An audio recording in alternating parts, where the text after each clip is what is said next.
Alright, welcome back all you beautiful Bulletproof handymen and women to the Bulletproof Handyman Business channel. So today we are going to do a deep dive on estimates, and to be specific, we're going to do a deep dive onto all of the tactics and policies and procedures that we're going to use to help make sure that our estimates not only get approved, but that they get approved and that they stand out above and beyond our competition's estimates. There's a lot that goes into these, and there's a lot of psychology of the people who are going to be doing the approving of these estimates that it helps if you understand. So the way we're going to do that is I've got a sample estimate over here. I'll be bringing up and sharing my screen with you in a minute. I've got a sample estimate I've written that gives a lot of examples of a lot of the things that we're going to go over. It doesn't have the pricing on it, although we are going to talk about pricing. But the goal here is for you to finish this up having a much better understanding of how to go about the process of estimating all the way from the very beginning to the very end to maximize your chances of getting those estimates approved. Because if we're spending a lot of time writing estimates and they're not getting approved, we could have been using that time to do something else that benefits us or our business rather than just writing blank estimates that go into a black hole. So it's going to start with and I know this is not exactly estimates right at this moment, but what it's going to start with is the moment that that client or potential client finds out about you, whether that be through your website, through a business card, through a flyer, through contact with somebody who refers you to them. The moment that they find out that you exist and decide they want to get an estimate from you, they're already starting to form an opinion as to whether or not they think you're the person to do the job. And they're going to be basing that on the level of professionalism that they sense. It's going to be, if they've been referred to you by a previous client, it's going to be that previous client explaining to them your level of professionalism. If they found your website, then it's going to be based on how professional your website looks, how professional your business cards look. They all want a professional. Some people, yes, some people are looking for a very cheap, unskilled handyman, but those are not our target clients, and we're not going to be writing estimates for moving boxes from the living room into the shed. We're going to be writing estimates for doing skilled or at least semi-skilled labor. So it starts with that very moment. Now, they're going to call you or they're going to email you, but let's say they call you. When you answer the phone, you don't know that they're calling you for an estimate. You need to always be answering the phone like a professional. You need to speak to them articulately like a professional. They're going to have questions for you, and regardless of whether you know the answer to the question 100% or not, don't hem and haw and beat around the bush and throw in a lot of ums and let me thinks. You need to know how your business runs. You need to know how your pricing works. You need to know what your policies and procedures are, and you should be able to answer their questions pretty quickly, pretty thoroughly, and without a whole lot of hesitation. And if you don't know the answer, by the way, people are okay with you saying, I don't know the answer to that right off the top of my head. Let me get back with you on that. That's a perfectly acceptable answer, as opposed to just making stuff up on the spot and, like I said, drawing it out with a lot of ums and I don't knows and let me think. You don't want any of that. So once you've got that taken care of, you're going to book a day and time to go to the place that the work's going to get done at to take a look at the work that's going to be done. Of course, you can do this with videos and photos and descriptions if you want to, but I'm trying to make a very comprehensive video for y'all. So let's say you're going to go to the home, and in this sample that we're going to do today, we're going to pretend this is a home where a washing machine overflowed in the laundry room, and it's ruined a lot of the drywall and baseboard around the edge of the laundry room. So you're going to go to the home before you write an estimate to take a look at the work that you're going to be doing. Now, what I used to do and what so many guys do is they just sort of get in and get out. They show up to the home. They're unless you're charging for the estimates, which you very well could be, but unless you're charging for the estimates, you're oftentimes going to be in a mindset of I'm not making money right now, so I don't want to spend too much time here. But the time you're spending, I want you to think of the trip to the home to measure and to look at things and talk to the tenant. That is not simply to gather information so that you can write an estimate. The purpose of this visit really is to introduce yourself, make them feel comfortable with you, and sell yourself to them. You're selling yourself as a safe and reliable person that they might be able to hire to do this work. So from the moment you get there, you're making an impression and you're selling yourself. And one of the things they're going to notice, let's say they're getting multiple estimates, which I would say roughly half of the time when you get a request for an estimate, about half of the time, they're getting at least one more estimate. And most people who are getting one more estimate are really going to get two more estimates. That's kind of the general rule, is you want to get three opinions, three estimates, three sources there. So you're going to show up, and what you want to do, other than, as I've said, acting like a professional and whatnot, is you want to be very, very, very thorough. Ask a lot of questions about the work. I want you to put yourself in their shoes. Imagine this is your house. Imagine you don't know anything about how all this work is done and that you're trying to hire somebody. What are the questions going to be that you're going to have for them so that you can, number one, answer those questions if the tenant asks them, but you can also ask the tenant questions about what happened, how it happened, what kind of final product they'd like to receive in the end. You might ask them what their budget is. I typically don't, because my pricing is just my pricing. I'm not going to price higher because somebody has a higher budget, and I'm not going to price lower because they have a lower budget.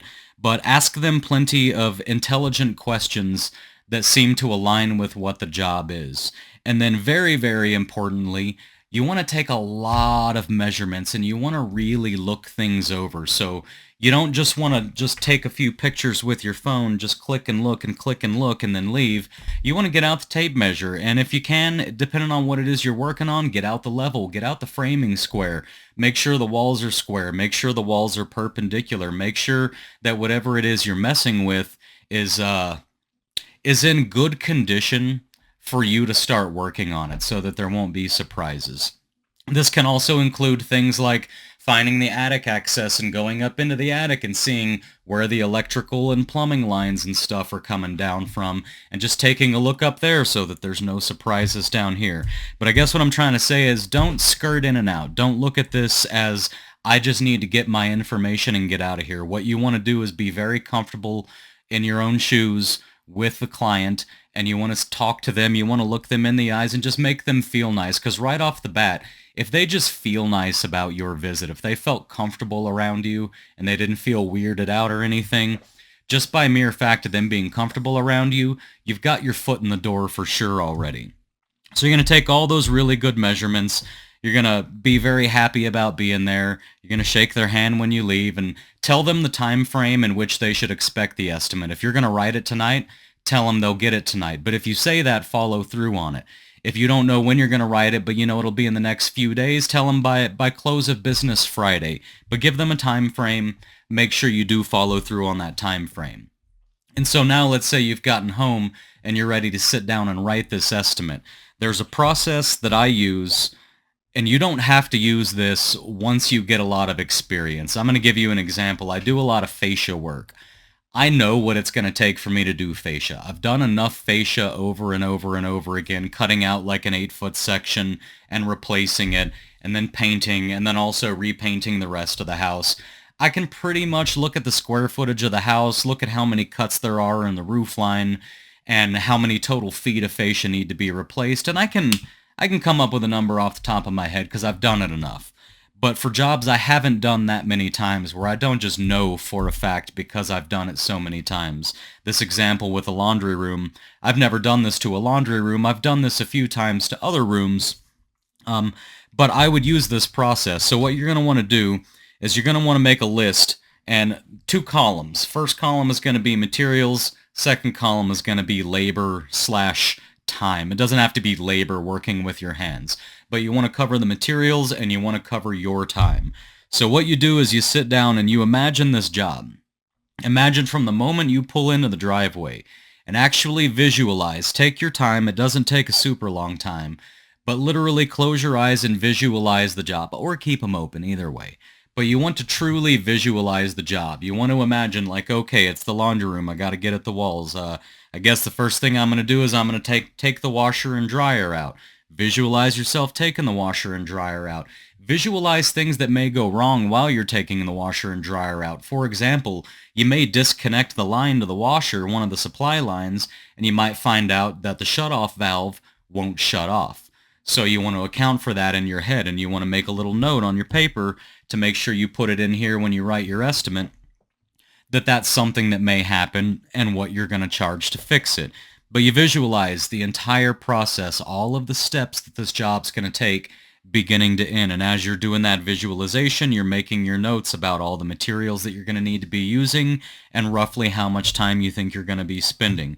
And then once you're done with that, you can do it again. And you don't have to do it again right now, but just kind of keep going back to it over and over and just thinking through like, yep, when I do drywall, I got to do this, I got to do this, got to do the tape, got to do the mud, got to do the texture, gonna have to get some of that special primer for the hot mud, I'm gonna have to do this.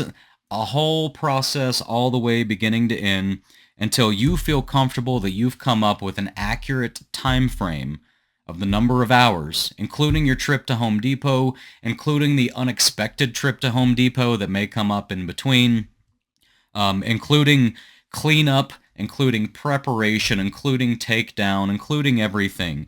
And you want to come up with a final number of hours that you anticipate spending on this job. And you can view those as hours, you can view them as total number of half days, like maybe it's 3 half days because it's going to take you a day and a half.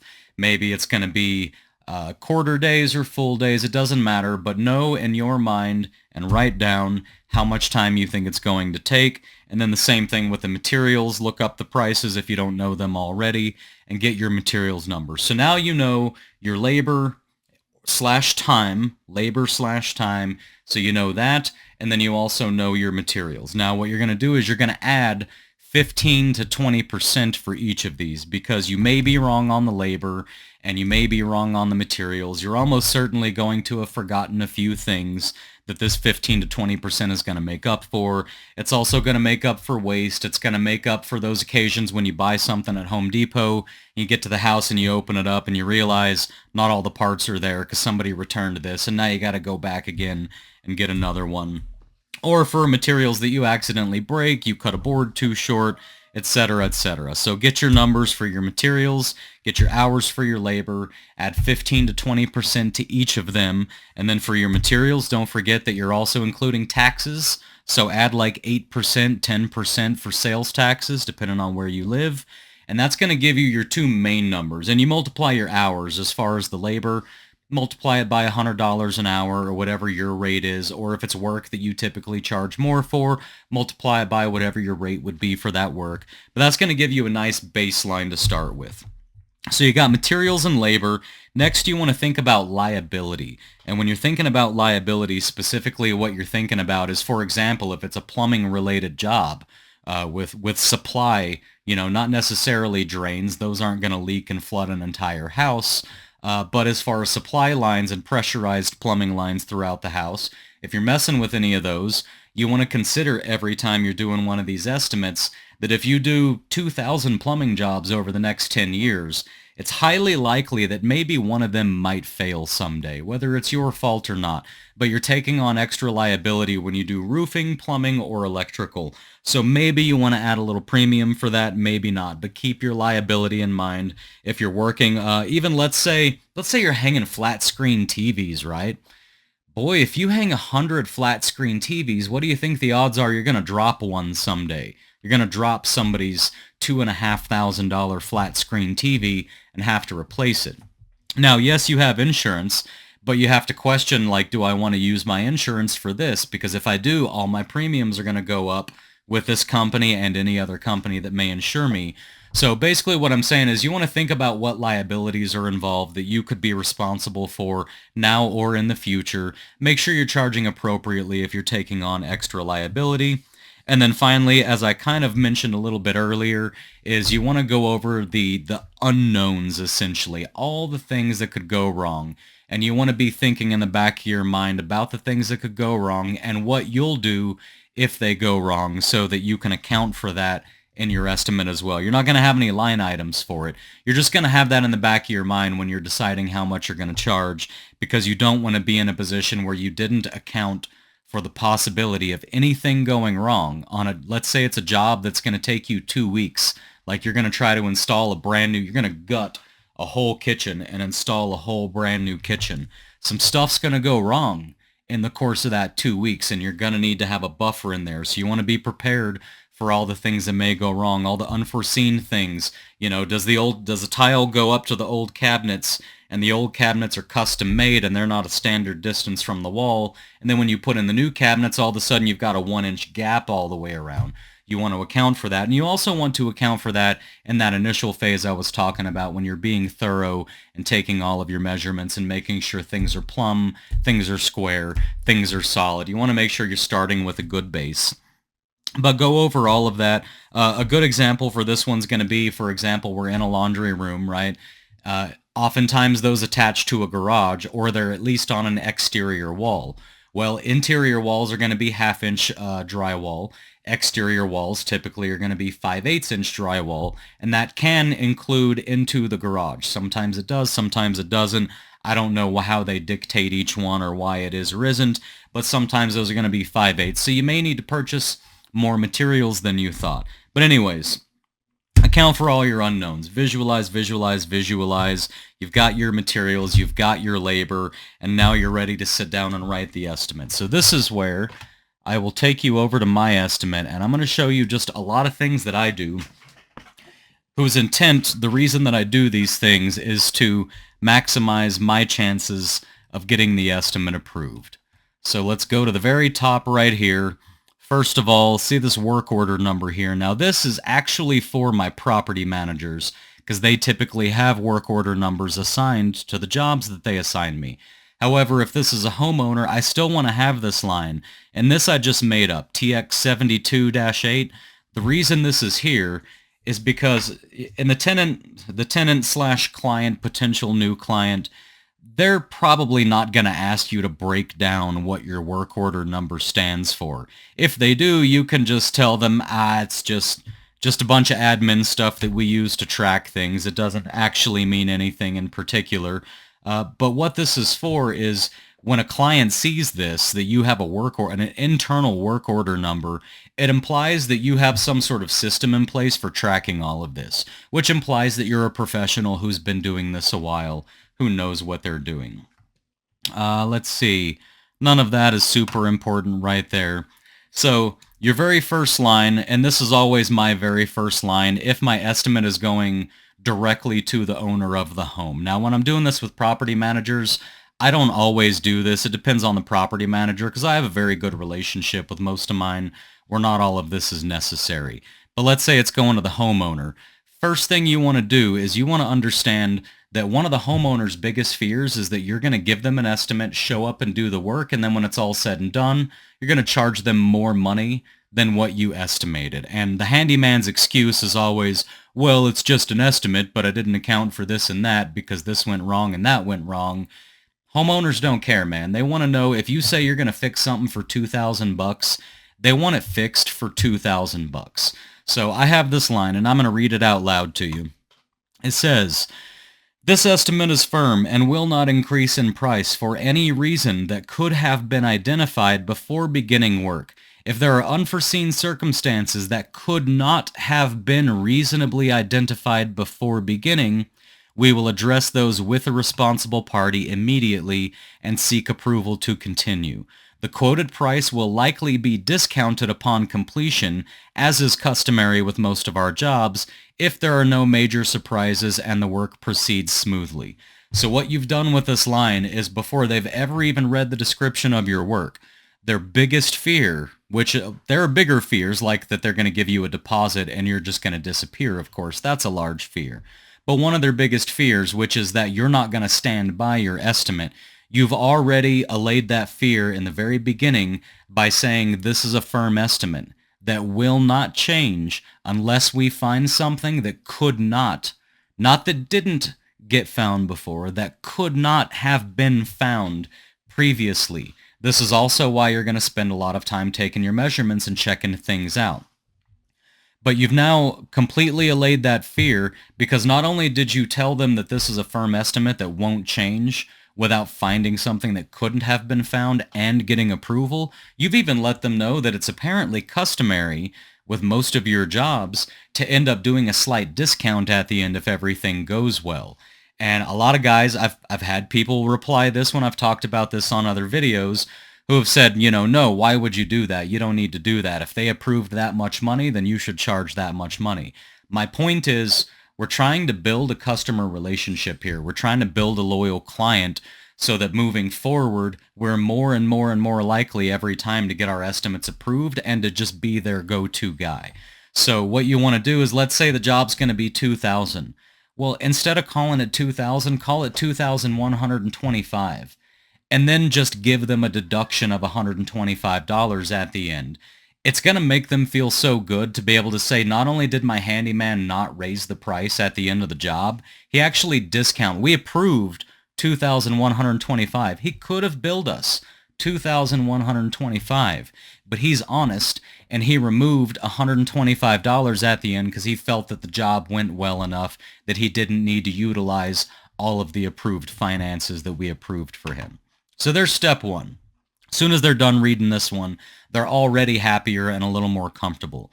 Next, labor and materials included. So you don't have to do this. You can do a labor line and you can do a materials line. I prefer to just throw them all together in one price because the idea, again, that I'm trying to give my client is, hey, you task me with a finished product that you'd like to receive, and you can rely on me that when I give you the price, you'll receive the finished product for that price.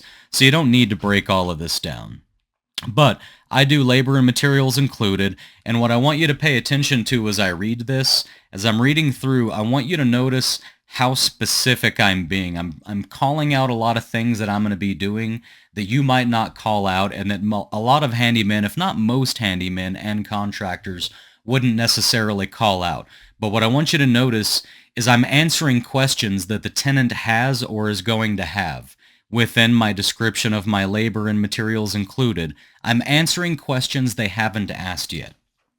So, we will perform the following. Number 1, remove washer and dryer from laundry room and store safely in the garage while work is being performed. That's something they're going to want to know. At some point, they're going to go, oh God, do I need to get the washer and dryer out of the room, or is he going to get it out for me? And if he gets it out for me, is he going to charge extra if I don't get it out? They don't need to call you and they don't need to ask you that question because already your first line right here, you've said, I'm going to remove the washer and dryer from the laundry room and I'm going to store it. Not only am I going to store it, I'm going to store it safely in the garage while work is being performed or wherever the storage is going to be. Number 2, apply protective coverings to vents, drains, and hose bibs to prevent any debris from entering. That may or may not be a question they have, but the great thing is you've already answered that question, and you've given them the sense already that you've thought this through, that you know what you're doing. You're letting them know, first things first is going to be remove the washer and dryer, which you already visualized, and that's how you knew to put it here. First thing's going to be to remove the washer and dryer. Second thing is going to be to respect their home. And the way you respect their home is by applying protective coverings. And that applies to any job anywhere in the home or outside the home for that matter. Treat their home with respect. But when your estimate includes the fact that how you're going to treat their home with respect, they now have a feeling and a sense that you're going to treat their home with respect. And they've already met you and you behaved respectfully, so they're starting to feel really good about this now. Next, seal off the doorway from the laundry room into the home to prevent dust and debris from entering. They may or may not have thought of that already, but now you've answered the question. You've let them know, hey, by the way, there ain't going to be any dust in your house from this project. You're not going to have to go clean behind me and dust off everything in your house from all the drywall dust. That's not going to happen. And the reason it's not going to happen is because I already let you know with item number 3 that doorway will be sealed off before we start any work, so that dust will not be able to enter the home. Number 4, we will then remove the damaged baseboard, damaged door casing, and bottom 30 inches of damaged drywall and dispose of these items cleanly and appropriately. So another thing that you've let them know here is that it's going to be the bottom 30 inches of drywall, because some guys may just go in and say, we'll remove all that rotten stuff, and then the tenant may be thinking, or the homeowner may be thinking, well, what exactly is all that rotten stuff? Is that just the brown stuff at the bottom that's completely swollen and falling off the wall? Or is that also the soft stuff that's a little bit swollen right above that? Or is it also the stuff right above that that's damp and it's not quite swollen, but it's damp and it may or may not want to get mold or mildew or something on the back side of it? Are you going to remove? So you've answered the question. the bottom 30 inches. Now you've set a standard for yourself, and you've set a standard that they can check on and know that you're doing your job correctly. But you've answered the question of how much drywall is this guy going to remove? Is he going to get all of it? Well, it's the bottom 30 inches of drywall.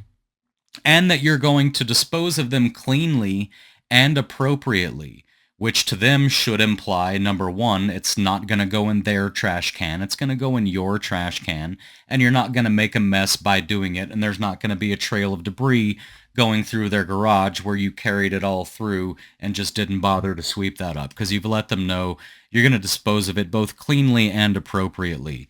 Now here's number 5 is a really good one. At this point, we will inspect the remaining drywall and framing and notify the responsible party of any additional findings that might need to be addressed. So they now know if there's going to be anything extra that goes into this job, if the price is going to change, if there is something that could not have been foreseen, they now know this is the place where we're going to do that. We're going to stop working after we get everything removed and everything cleaned, and then we're going to do a thorough inspection, and they're going to know after that thorough inspection is done and we've addressed anything we found, that now the rest of this estimate really is firm. It will not change from here out. So this lets them know again that you're taking your time, that you've planned things out, that you've thought it through, that you're not a hack, that you're a professional who's going to come in and give them a very specific product for a very specific price. And this is the point where you do that, guys. You are going to inspect, and you're going to make sure that there's no mold that you need to worry about, that there's not more drywall above that 30 inches that you need to worry about, that there's not a leak in the wall, that there's no other issues that need to be addressed. This is the time that you do that. And number 6, a commercial fungicide will be sprayed on all affected surfaces to prevent any future mold growth. So this is just going to comfort them. This is honestly not necessary. If everything's dried out and there is no mold, there's no reason to think there will be mold in the future. However, commercial fungicide doesn't cost very much money. It takes about 5 minutes to spray everything down with it. But more importantly, it gives the homeowner that peace of mind of knowing that mold is not a thing they need to worry about. So now that we're like halfway through this part of the estimate, I also want you to imagine, let's say they read your estimate and they read 2 other estimates. Now your estimate specified how clean you're going to be, how and when you're going to inspect, what you're going to do about the possibility of mold. They're going to read this, and depending on the prices and depending on how they feel about the other 2 estimates, they're going to end up calling them and asking them about it. They're going to say, hey, will you be like treating with fungicide just in case there's mold? Well, of course, the other handyman doesn't do that. It never occurred to him to do that, partially because it's probably not necessary, but also partially because he's never sat down and thought about his homeowner, his client's peace of mind. So he's probably going to say something like, yeah, we can figure that out when the time comes if I see any signs of it. Or he can say, I guess I could. But the point is, all of the stuff that you're telling the client that you're going to do, they're probably going to go ask the other 2 people who submitted estimates how theirs stacks up with yours. Are you going to do this? Are you going to do that? And if they don't answer quickly and correctly and confidently, if they don't answer that way, again, this owner's going to be leaning more towards you. Next, new moisture-resistant drywall will be installed where the old drywall was removed. So I'm talking about green board here. Do you have to use green board? Absolutely not. There's no requirement for it. You don't need to. However, it costs like an extra $10, which is basically nothing. And for the extra $10, you get to say moisture-resistant drywall will be installed. And again, they might call those other guys and say, hey, are you going to be using that green board stuff that my guy talked about? Are you using moisture-resistant drywall? And they're going to say, no, don't worry about it. That's not required. But the point is, it makes the homeowner, it makes your client feel more comfortable.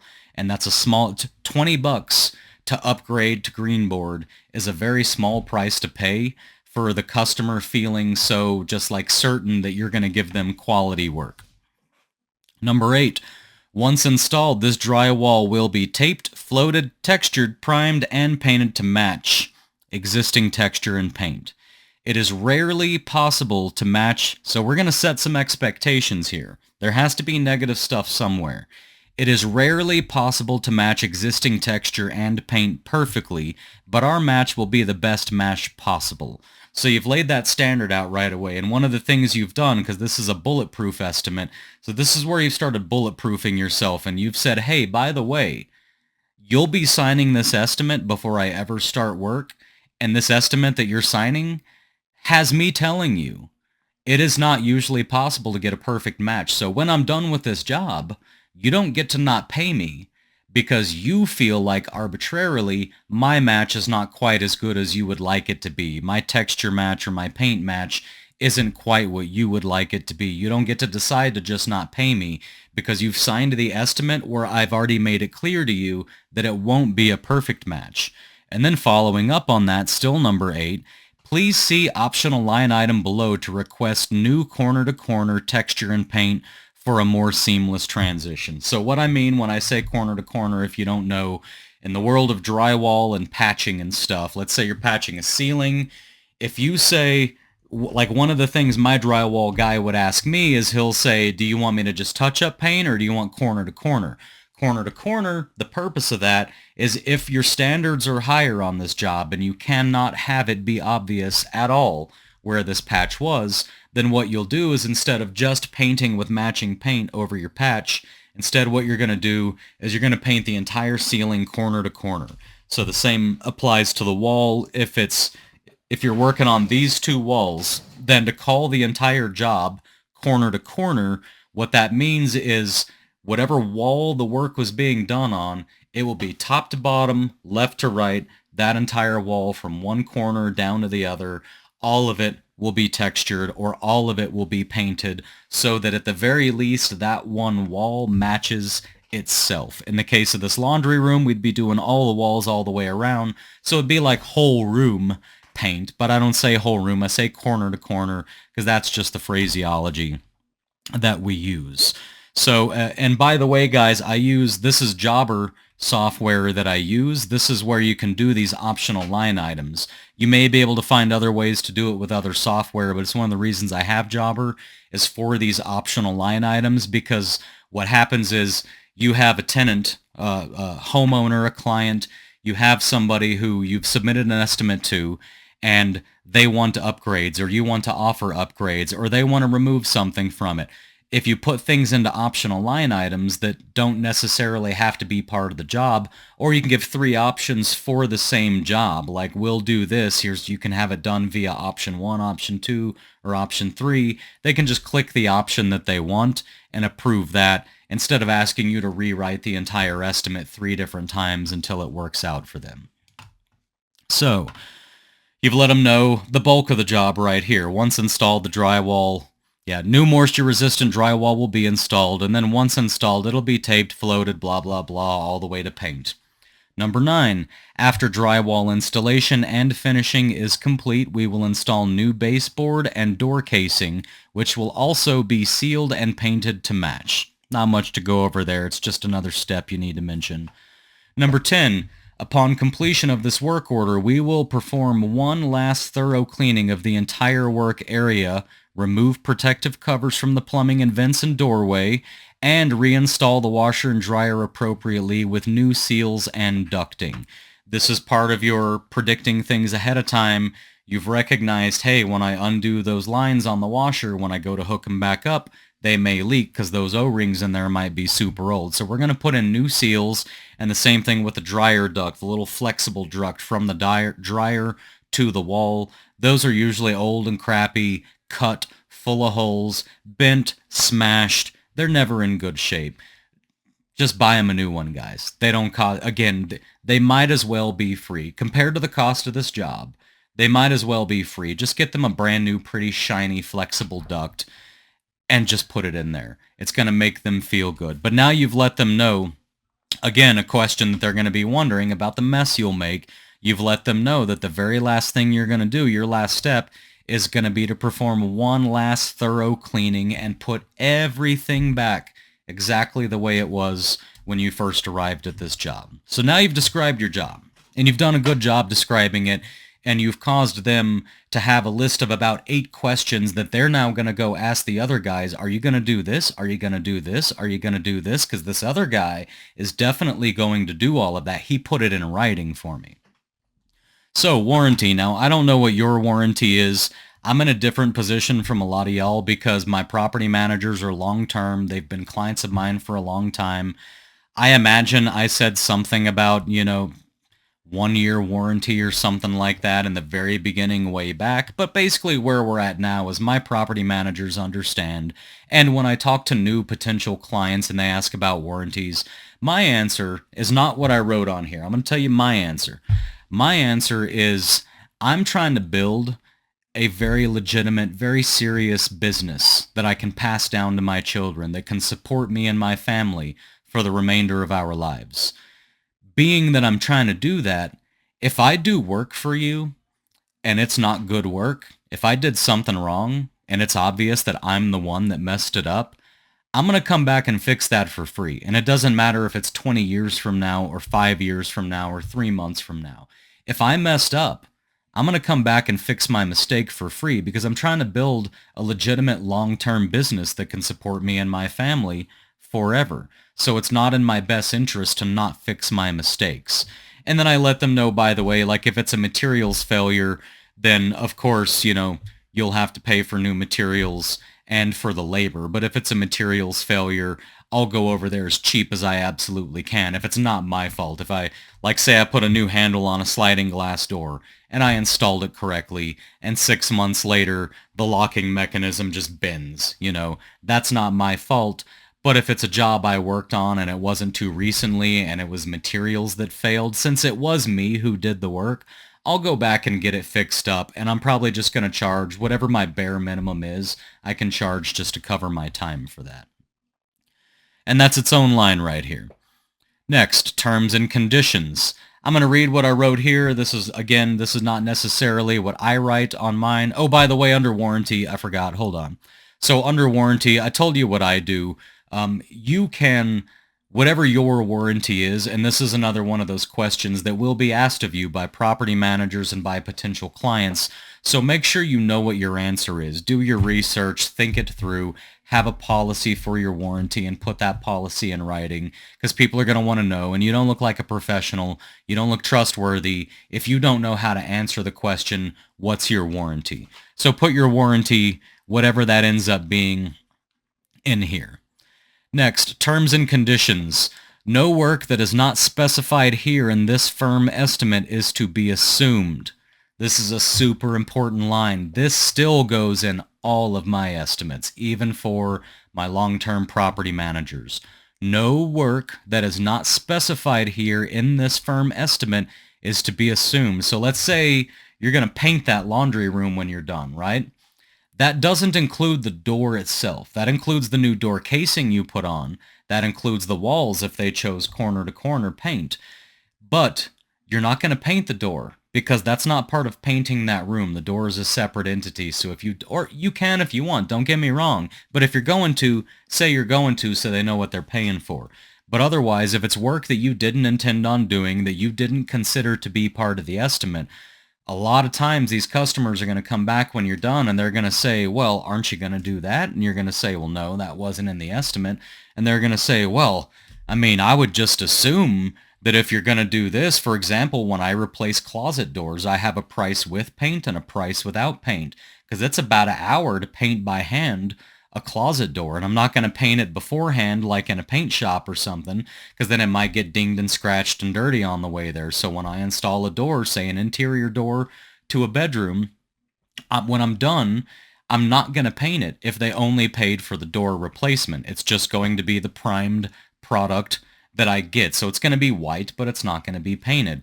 And I give them the option of paying for paint additionally. But if I didn't specify that I'm going to paint something, so if somebody says, hey, can you replace that piece of fascia?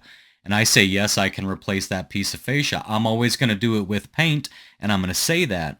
But if I don't say that, it's not assumed. Nothing that you didn't write down in here is to be assumed.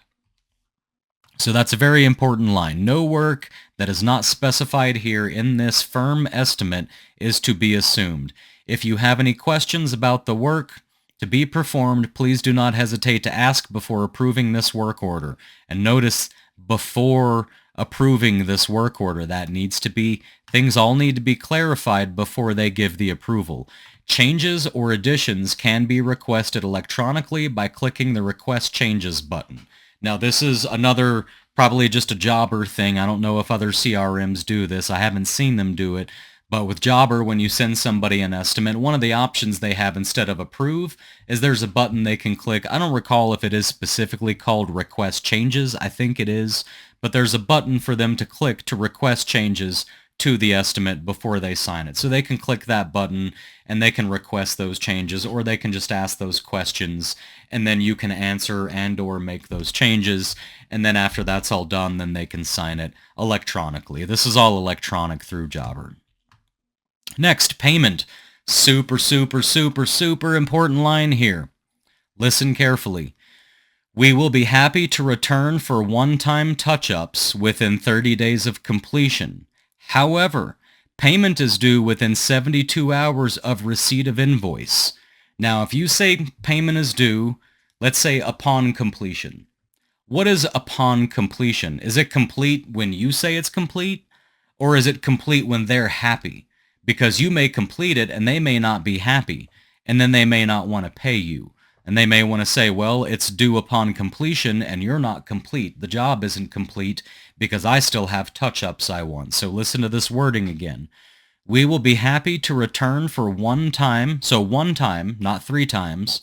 We will be happy to return for one-time touch-ups within 30 days of completion, not 30 days of the invoice or whatever else, 30 days of completion. Within those 30 days, we'll come back one time for touch-ups. However, payment is due. For me, I wrote within 72 hours. This is also not something that I have to do really with my business much, except for one property manager that I do have to do this with, where I think I give them 10 business days because they're a net 30 company, but they're a net 30 company who tends to pay weekly and then sometimes will just wait a month and a half. So payment is due within 72 hours of receipt of invoice, not 72 hours of completion, because they may not consider the job to be complete until you've made them happy. Payment is due within 72 hours of receipt of invoice.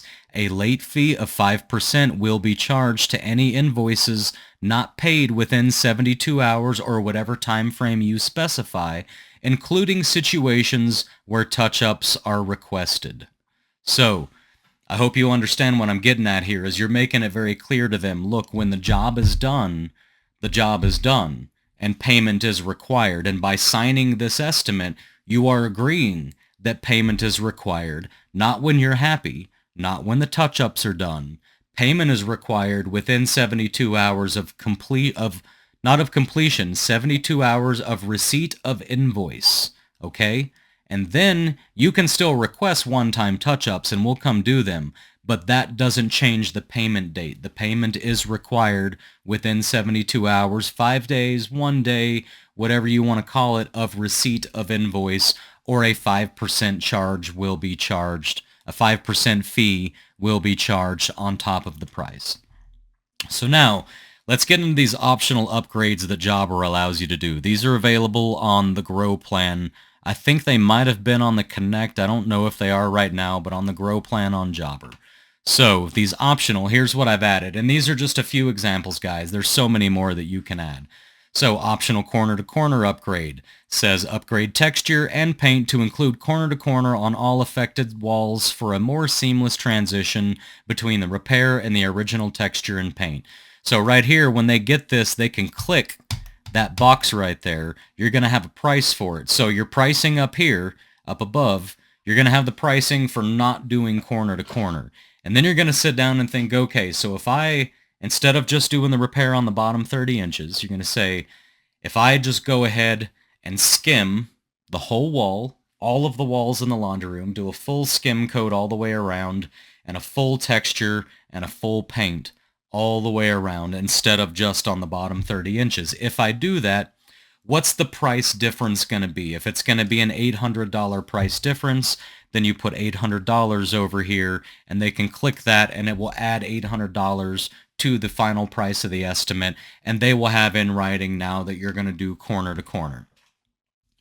Optional GFCI upgrade. This is where now you've started looking at all of these things. When you get to the house, while you're there and you're looking around, you're going to be looking around and going, oh, okay, well, they might want some GFCIs in here. They're not required in laundry rooms, but they also are not uncommon either, at least not in the spec homes that I work on, which is interesting because spec homes don't usually put things that aren't required, and yet they do seem to still put them fairly frequently.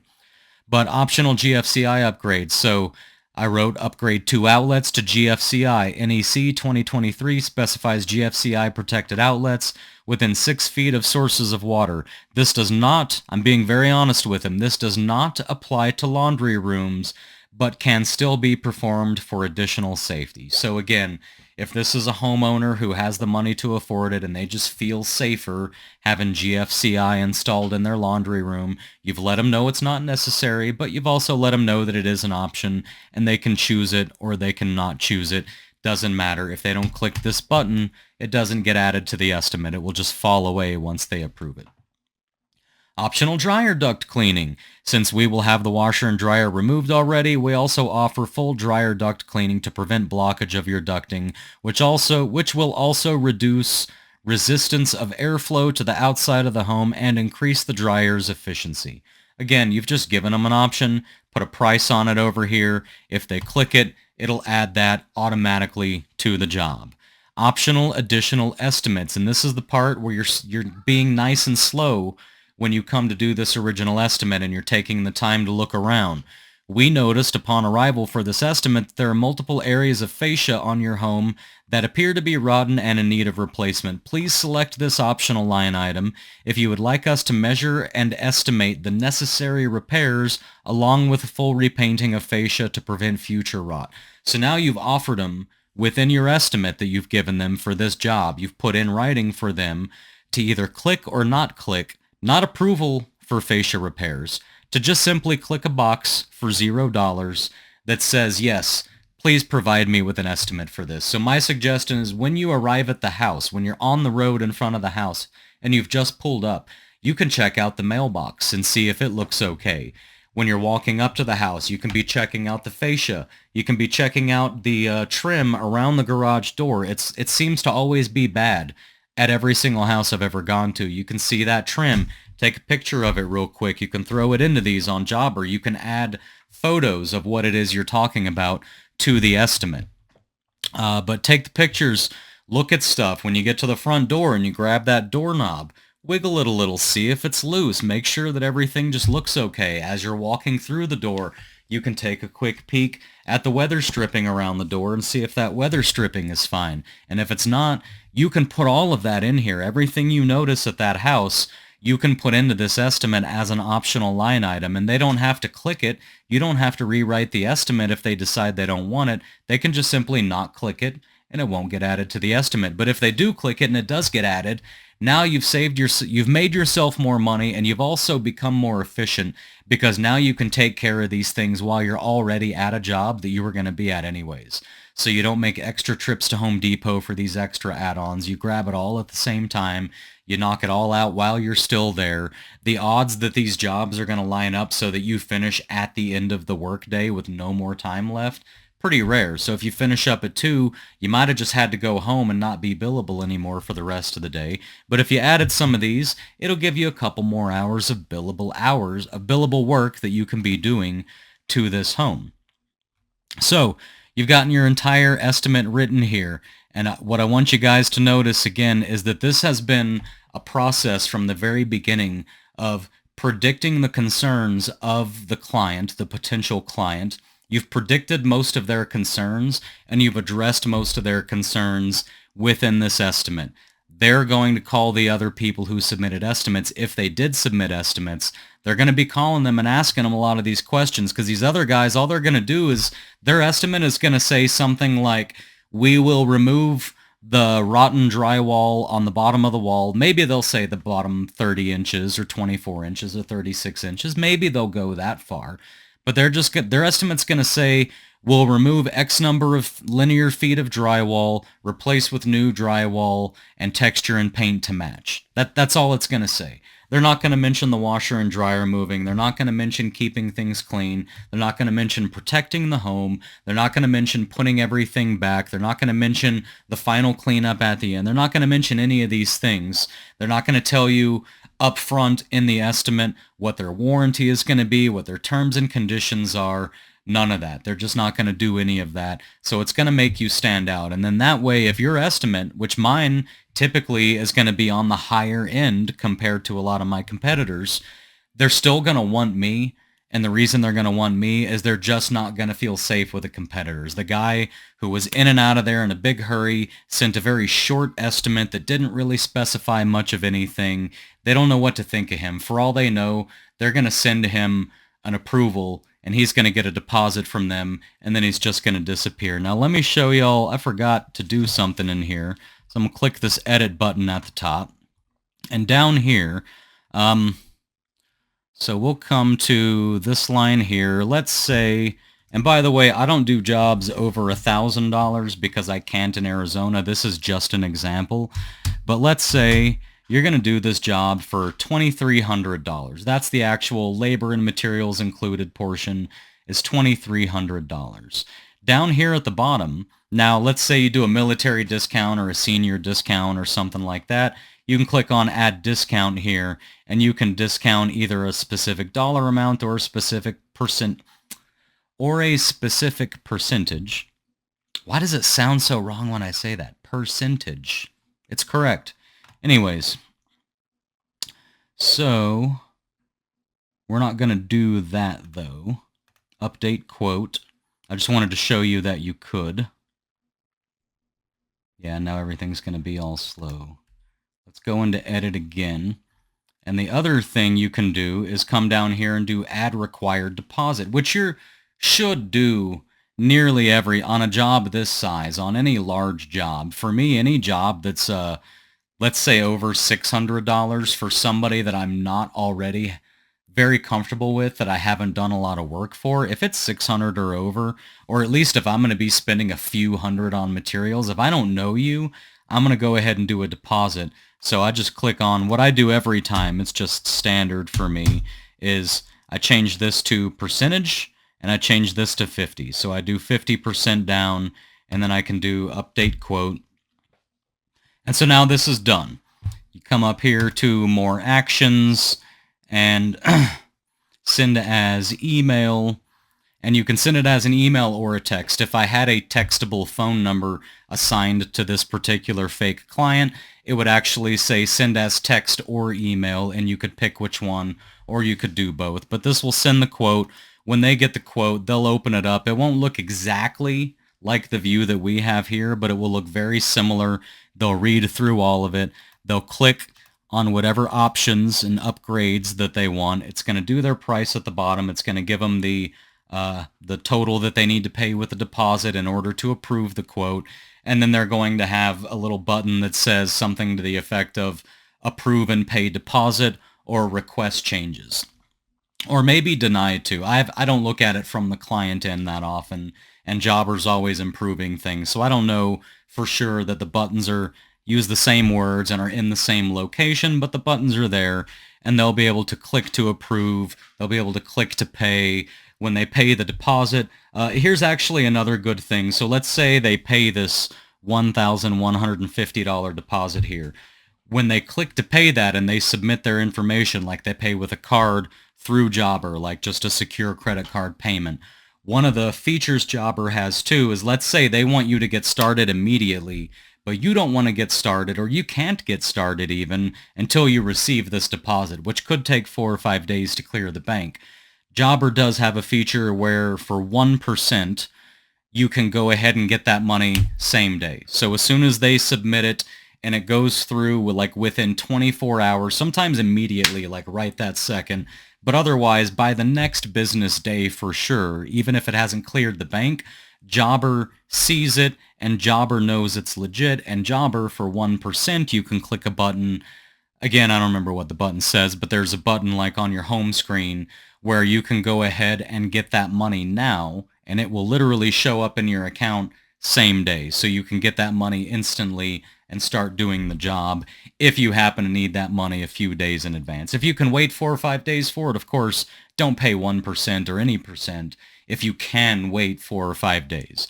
But if you're just hard up on cash, or they want you to start right away, but you need that $1,000 to buy materials that you can't afford otherwise, then you can click that button and you can get an instant payout, I think is actually what they call it, instant payout. So let me look at my notes and make sure I didn't miss anything.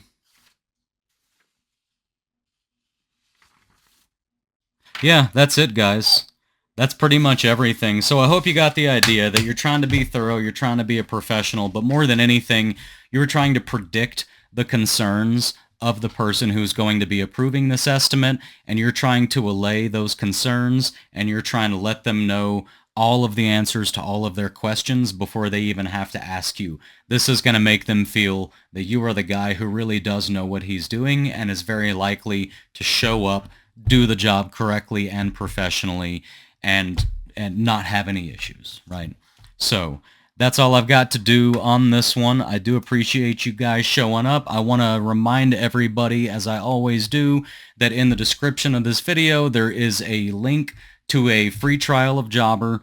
You get an exclusive discount if you use my link. They do, at the moment, they have an even bigger discount. However, this video is going to be up forever, so you're not going to necessarily want to know what their current discount is, but they have some really good stuff. So if you're watching this the day that I put it out, there is a discount that's ending pretty soon, but otherwise you've got my exclusive discount there as well, and I'm glad you guys showed up. I will talk to y'all later.